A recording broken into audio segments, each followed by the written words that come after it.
I just saw this on the news, and I wanted to kind of bring you up to speed on how the misinformation engine works.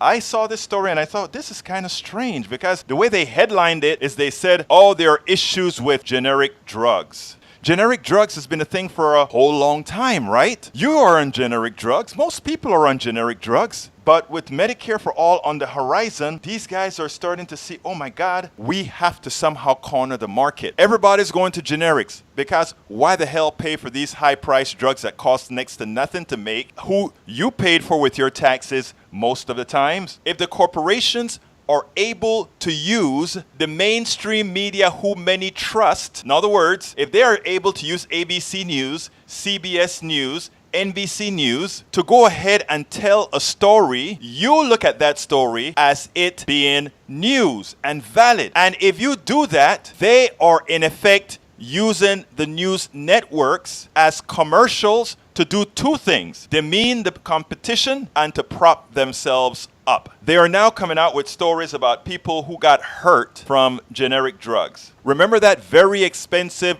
pain-killing drug called Vioxx? Remember, that was a drug put out. That wasn't a generic drug. That was a drug that was put out there, and many people got sick. In fact, I think if I remember correctly, one of the side effects of it was to cause heart conditions. The fact is that drugs, whether generic or otherwise, some of them always turn out to be one that create issues, that causes damage.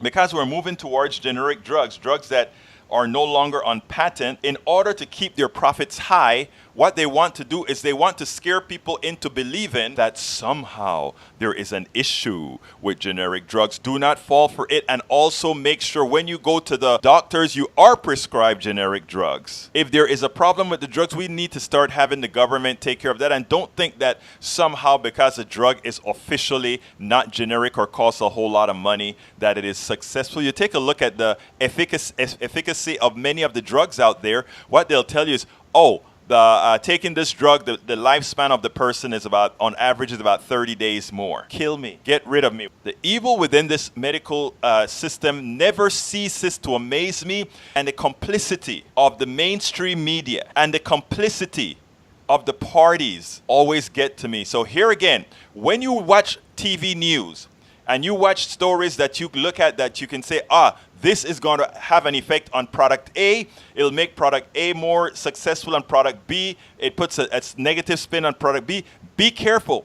Remember, the name of the Partnership for America's Healthcare Future is an organization designed to prevent Americans from getting very good, effective, low-cost, single-payer Medicare for all healthcare. They are firing on all cylinders, and they have unlimited money, your money that you pay for the expensive drugs, that you pay for the hospitals, that you pay all those things that you overpay for. They're using that money to continue to misinform you. So what I want to tell you people is this: please do not fall for the con. It is a con.